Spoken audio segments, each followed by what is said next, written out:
आज हम आए आईएएस के 2010 के क्वेश्चन के साथ में, जो हमारा refrigeration and air conditioning topic से लिया गया है। और इस टॉपिक में क्या दिया हुआ है, एक बेल कॉलमैन साइकिल है और बेल कॉलमैन साइकिल के बेस पे एक क्वेश्चन पूछा गया है।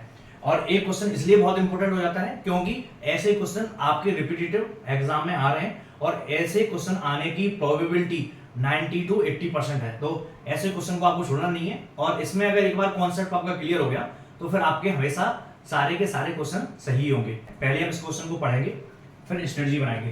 तो हमें बेल कॉलमैन साइकिल दी गई है। बेस्ट रेफ्रिजरेशन सिस्टम है बिल 10 ton of refrigeration capacity. Cooler and refrigeration pressure दिया हुआ है 4.2, ठीक है, 4.2 bar and 1.4 bar. Air cooled in cooler up to 45 degree Celsius. Temperature at inlet of compressor is -20 degree Celsius. Compressor की इनलेट में -20 डिग्री सेल्सियस टेम्परेचर है ना। फॉर आइडियल साइकिल, हम आइडियल साइकिल मान करके चलना है, हमें सीओपी फाइंड करना है, मास ऑफ एयर सर्कुलेशन पर मिनट फाइंड करना है, ठीक है, थ्योरेटिकल पिस्टन डिस्प्लेसमेंट हमें फाइंड करना है ना, of compressor and power required पर टन ऑफ रेफ्रिजरेशन। पावर कितनी रिक्वायरमेंट है वो हमें फाइंड आउट करना है, ठीक है। अब हमें क्या दिया हुआ है, सीपी दी हुई है, सीपी 1.005, ठीक है। Find cylinder dimension if compressor is single acting, और एल/डी रेशियो हमें दिया हुआ है 1:2 है ना, और 600 आरपीएम पर। क्लियर। तो चलिए अब पहले में क्या दिया हुआ है, ये जो साइकिल है वो बेल कॉलमैन साइकिल है, जूल साइकिल है। इसी को हम जूल साइकिल बोलते हैं, बेल कॉलमैन साइकिल बोलते हैं, या रिवर्स ब्रेटन साइकिल बोलते हैं। इसमें होता क्या है, इसमें कांस्टेंट प्रेशर प्रोसेसेस होती हैं और दूसरी प्रोसेस आइसेंट्रोपिक होती है या रिवर्सिबल एडियाबैटिक प्रोसेस होती है, ठीक है। आइडियल साइकिल में रिवर्सिबल एडियाबैटिक प्रोसेस, ठीक है। तो हमारी दो प्रोसेस हैं, constant pressure process, isentropic process. Constant pressure process में क्या होता है, हमारा हीट एडिशन होता है, और कांस्टेंट प्रेशर प्रोसेस में ही हीट रिजेक्शन होता है, ठीक है। तो हम चलिए हम इस क्वेश्चन को सॉल्व करते हैं। तो सबसे पहले हम क्या बनाएंगे, हम टीएस डायग्राम बनाएंगे, टी और हमारा एस, ठीक है। आइसेंट्रोपिक जो प्रोसेसेस है, आइसेंट्रोपिक प्रोसेस में क्या हो रहा है, आइसेंट्रोपिक प्रोसेस में हमारा टेम्परेचर या तो हमारा रिजेक्शन हो रहा है हीट का, और या फिर हीट का एडिशन हो रहा है, ठीक है। केवल दो ही चीजें हो रही हैं। तो सबसे पहले हमारी कांस्टेंट प्रेशर प्रोसेस है, ये कांस्टेंट प्रेशर प्रोसेस है, और हमारा साइकिल ऐसा बन गया, जूल कॉलमैन साइकिल। तो हमने क्या किया, सबसे पहले आइसेंट्रोपिक कंप्रेशन किया। तो फर्स्ट पॉइंट हमारा यहाँ पर है, सेकंड पॉइंट यहाँ पर आ गया। आइसेंट्रोपिक हमने क्या किया, आइसेंट्रोपिक हमने कंप्रेशन किया। फिर कांस्टेंट प्रेशर प्रोसेस पे ये क्या है, P is equal to constant है, और ये वाली P जो लाइन है वो P is equal to constant की है। तो 2 से 3 में हमने क्या किया, 2 से 3 में हमने कूलिंग की है इसकी, ठीक है। तो 2 से 3 में क्या हुआ, कूलिंग हुआ, हीट रिजेक्शन किया। फिर 3 से 4 में हमने एक्सपांडर का यूज किया, ठीक है, एक्सपांडर का यूज किया। फिर 4 से 1 में हमने क्या किया, 4 से 1 में फिर से हमने हीट का एडिशन किया। यहीं पे हमारा क्या हो रहा है, रेफ्रिजरेशन। 4 से 1 क्या हो रहा है, हमारा रेफ्रिजरेशन प्रोसेस है, मींस जिसको हमें कूल करना है वो हमारा 4 से 1 में कूल होगा, और वो वहीं से हीट का एब्जॉर्प्शन करेगा, ठीक है। अभी हमें जो टेम्परेचर के पॉइंट्स दिए हुए हैं उनको हम देख लेते हैं। हमें क्या दिया हुआ है, T1, कंप्रेसर की इनलेट में टेम्परेचर दिया हुआ है -20 डिग्री सेल्सियस। कितना हो जाएगा, 253 केल्विन, क्लियर। हमें और क्या दिया हुआ है, T3 दिया हुआ है, क्या दिया हुआ है, temperature air cooled in cooler 45 degree Celsius. कब तक कूल होती है, 45 डिग्री सेल्सियस तक। तो T3 बराबर में कितना हो जाएगा, 273 + 45, 273 + 45। तो इसको कैसे ऐड करेंगे, हम पहले 5 ऐड कर देंगे तो कितना हो जाएगा, 278 + 40 कितना हो जाएगा, 318 केल्विन, ठीक है। तो T1 और T3 दिया हुआ है। अब हम क्या कर देते हैं, P2/T1 की पावर गामा -1/गामा। क्यों, 1 और 2 प्रोसेस जो है, 1-2 प्रोसेस कैसी है, आइसेंट्रोपिक प्रोसेस है। अगर हमारी 1 और 2 प्रोसेस आइसेंट्रोपिक होगी तो P2/P1 की पावर गामा -1 बराबर में T2/T1 हो जाएगा। तो हम T2 निकाल देंगे, T2 बराबर में कितना हो जाएगा, T1 × में P2/P1 की पावर गामा -1। P2 का वैल्यू कितनी है, 4.2, तो हमने 4.2 रख दिया। यहाँ पर कितनी वैल्यू है, 1.4, हमें गामा की वैल्यू दी हुई है, हमें सीपी दिया हुआ है 1.005, ठीक है। सीपी हमें कितना दिया हुआ है 1.005 दिया हुआ है, तो गामा बराबर में जो एयर का है गामा बराबर में 1.4 होता है, कितना हो जाएगा 0.4 डिवाइड बाई 1.4। हम इसको कैलकुलेट कर लेंगे, T1 की वैल्यू है ही हमारे पास में, कितना हो जाएगा 253, यहाँ पर कितना हो जाएगा प्रेशर रेशियो 3, 0.4 डिवाइड बाई 1.4, ठीक है। इसको हम फाइनली कैलकुलेट करते हैं।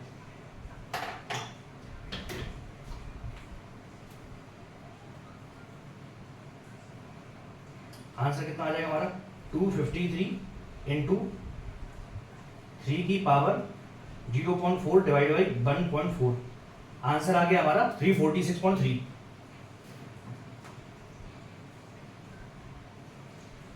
346.3 केल्विन, ठीक है।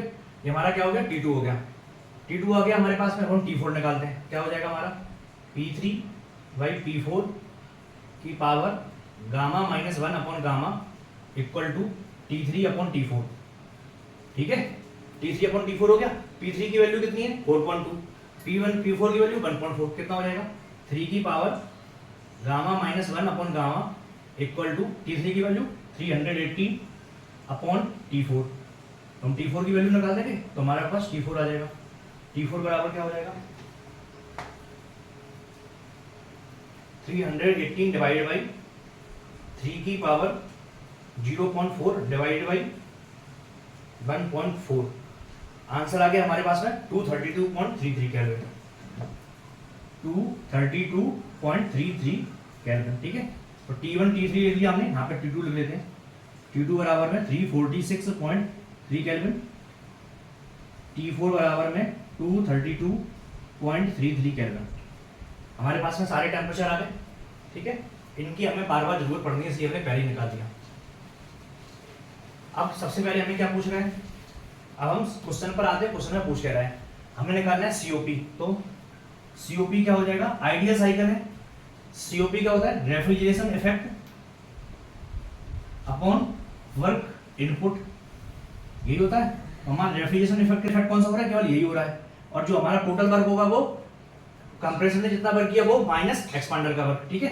तो एक्सपांडर का वर्क कितना आ जाएगा हमारा T1 माइनस T4 कितना हो जाएगा 253 minus 232.33 upon T2 minus T1 कितना हो जाएगा 346.3 माइनस 253, क्लियर।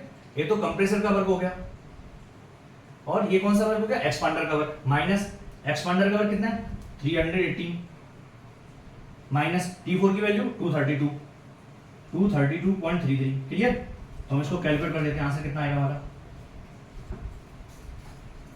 253 माइनस 232.33, आंसर आ गया 20.67 अपॉन 346 माइनस 253, 346 माइनस 253, आंसर आ गया 93 माइनस ये कितना है 380 माइनस 232.33, आंसर आ गया 85.67। तो 85.67, अब हम इसको लिखेंगे कितना हो जाएगा 20.67 अपॉन 93 माइनस 85.67, आंसर हो गया 7.33। अब हम डिवाइड करेंगे तो कितना आ जाएगा,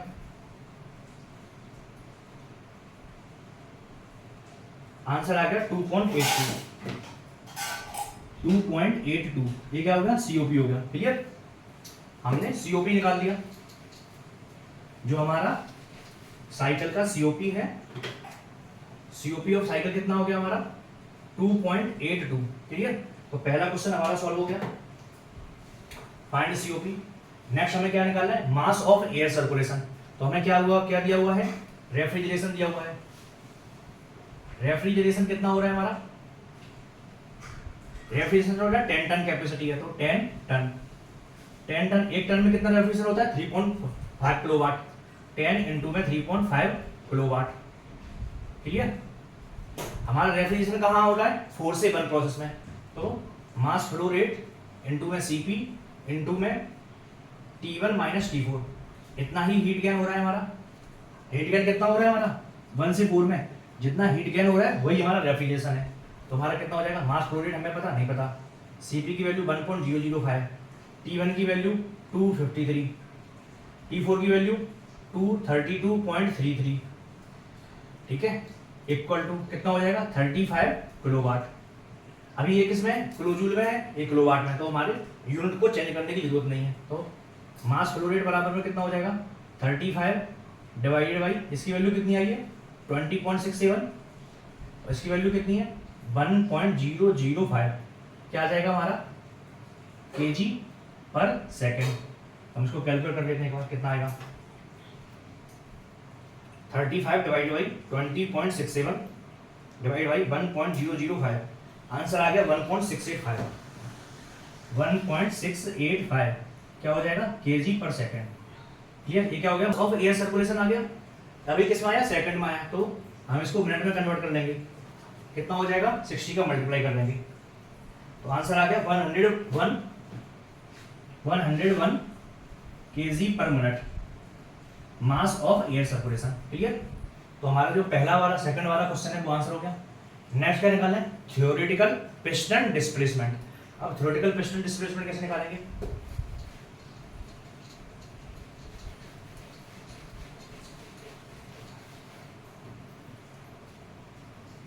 ये हमारा क्या आ गया सीओपी आ गया, मास फ्लो रेट कितना आया हमारा 101 केजी पर मिनट, ठीक है। अब हमें थ्योरेटिकल पिस्टन डिस्प्लेसमेंट निकालना है, तो वो हम कैसे निकालेंगे, theoretical piston displacement, theoretical piston displacement हमारा π/4 d² इंटू में L, यही होगा है ना, वॉल्यूम या पिस्टन वॉल्यूम, जो भी डिस्प्लेसमेंट है डिस्प्लेसमेंट वॉल्यूम यही होगा पिस्टन का, है ना। तो अब हमें इसको निकालने के लिए हमें क्या चाहिए होगा,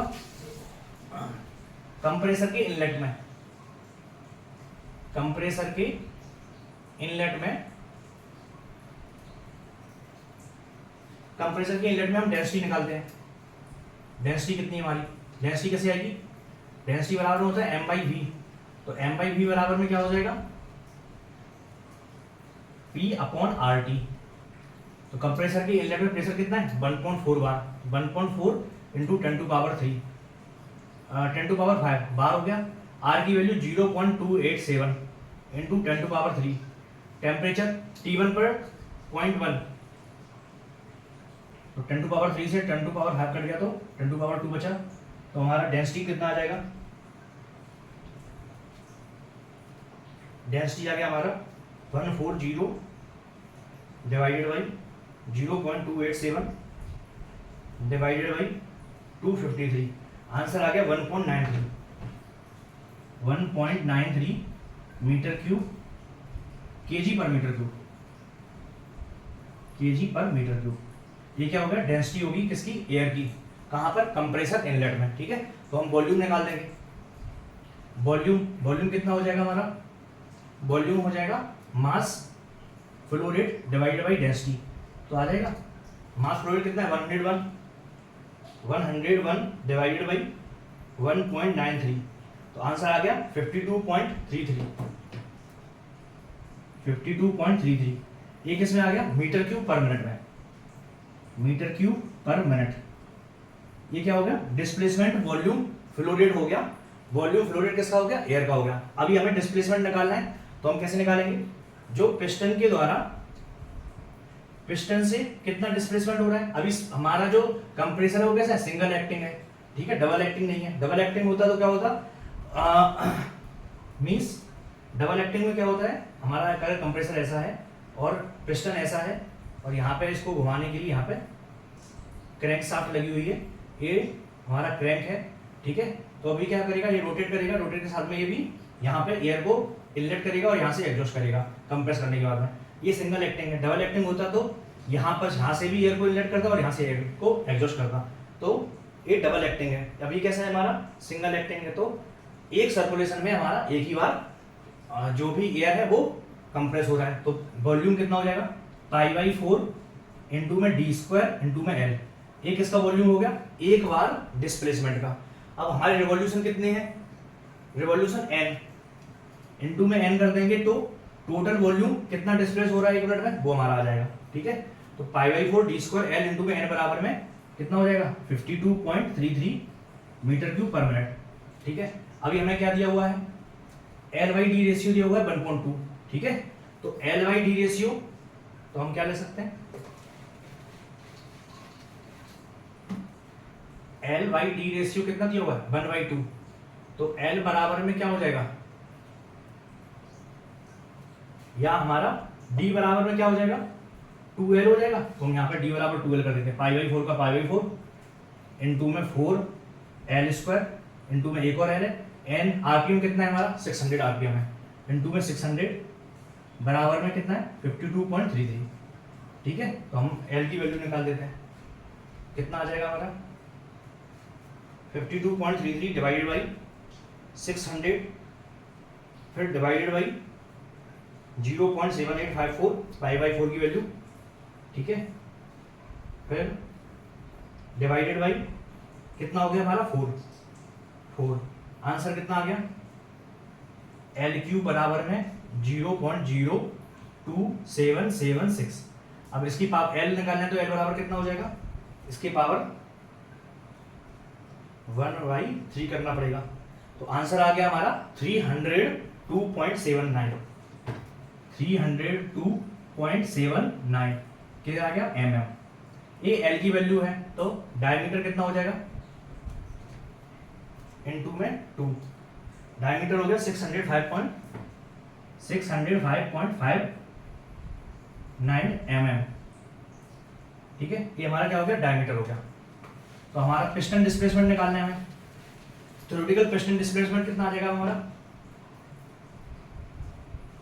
पिस्टन डिस्प्लेसमेंट बराबर में कितना हो जाएगा π/4 d स्क्वायर इनटू में L।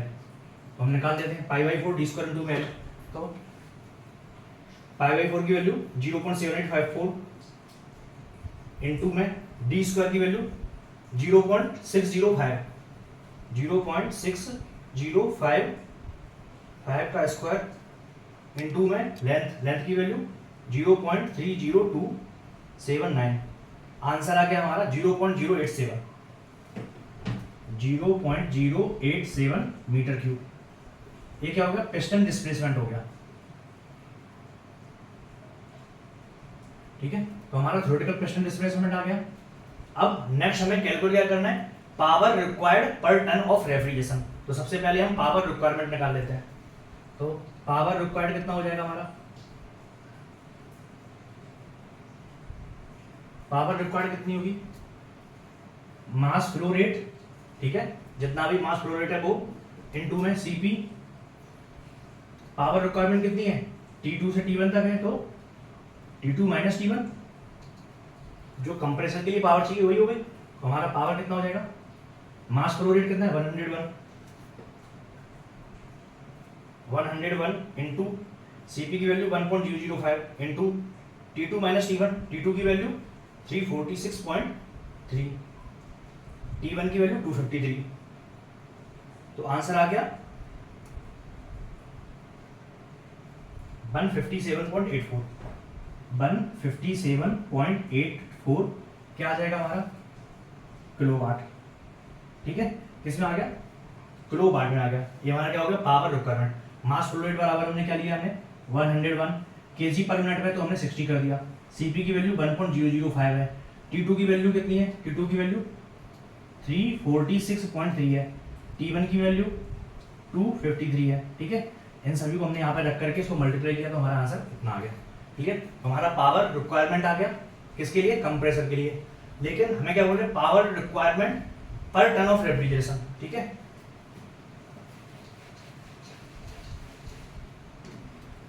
तो पावर रिक्वायरमेंट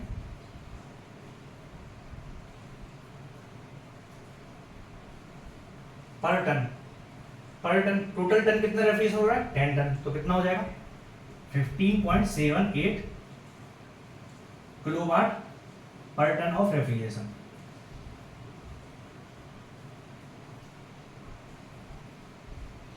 अगर हमें बोलता नेट पावर रिक्वायर्ड है ना, नेट पावर रिक्वायर्ड होता तब हमारा टोटल पावर रिक्वायरमेंट एक किसके लिए, कंप्रेसर के लिए, लेकिन हमारा एक्सपांडर कुछ वर्क कर रहा है तो कितना हो जाएगा, एक्सपांडर भी कुछ वर्क कर रहा है तो नेट पावर कितनी हो जाएगी हमारी, कंप्रेसर का वर्क माइनस एक्सपांडर का वर्क, यही हो जाएगा।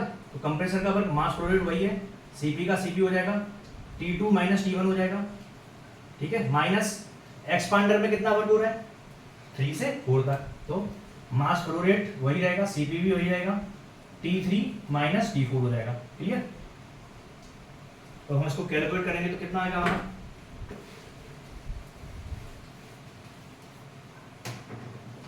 अगर आप इसको कैलकुलेट करेंगे तो मास फ्लो रेट तो हमारा 101/60 हो गया पर सेकंड में, सीपी की वैल्यू भी वही है 1.005, ठीक है।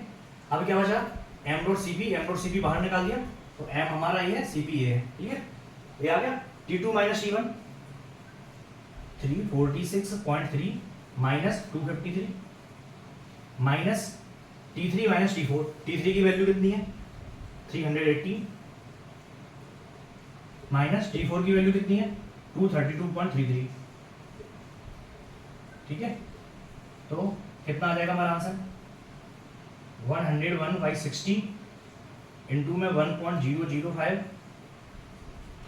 हम इसको कैलकुलेट करेंगे कितना आ जाएगा 346.3 माइनस 253 प्लस 232.33 माइनस 318, तो आंसर आ गया 7.63। तो टोटल पावर रिक्वायर्ड कितना हो जाएगा हमारा, नेट पावर रिक्वायर्ड है ना, इनटू में 101 इनटू में 1.005, ठीक है, डिवाइड बाई 60, क्योंकि पर सेकंड में निकालना है तो कितना हो जाएगा 12.9 किलोवाट, क्लियर। ये क्या होगी, नेट पावर रिक्वायर्ड, एक कंप्रेसर पावर रिक्वायर्ड है, ठीक है। तो नेट पावर रिक्वायर्ड इतनी है। अब नेट पावर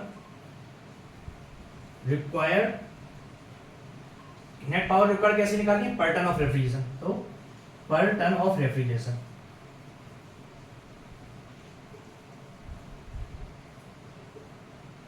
कितनी हो जाएगी हमारी, नेट पावर रिक्वायर्ड पर टन ऑफ रेफ्रिजरेशन, जितनी हमारी टोटल पावर रिक्वायर्ड है वो 12.9 अपॉन कितना टन रेफ्रिजरेशन किया हमने 10 टन, तो हमने डिवाइड बाई 10, तो आंसर कितना हो जाएगा 1.29 किलोवाट पर टन ऑफ रेफ्रिजरेशन, ठीक है। अगर हमें नेट पावर रिक्वायरमेंट पर टन ऑफ रेफ्रिजरेशन बोल रहे हैं तो हमारा इतना आंसर आ जाएगा, और अगर हमें कंप्रेसर पावर रिक्वायर्ड पर टन ऑफ रेफ्रिजरेशन बोल रहे हैं तो हमारा इतना आ जाएगा 15.78, और यहाँ पर आंसर आया 1.29, ठीक है। तो आपको क्वेश्चन में जो पूछा है उस हिसाब से कैलकुलेट करना है। हमें LYD रेशियो दिया हुआ था, तो LYD रेशियो से हमने कंप्रेसर के डायमेंशन निकाल लिए, हमने COP कैलकुलेट कर लिया, mass flow rate of air circulation भी कैलकुलेट कर लिया, हमने थ्योरेटिकल पिस्टन डिस्प्लेसमेंट भी कैलकुलेट कर लिया।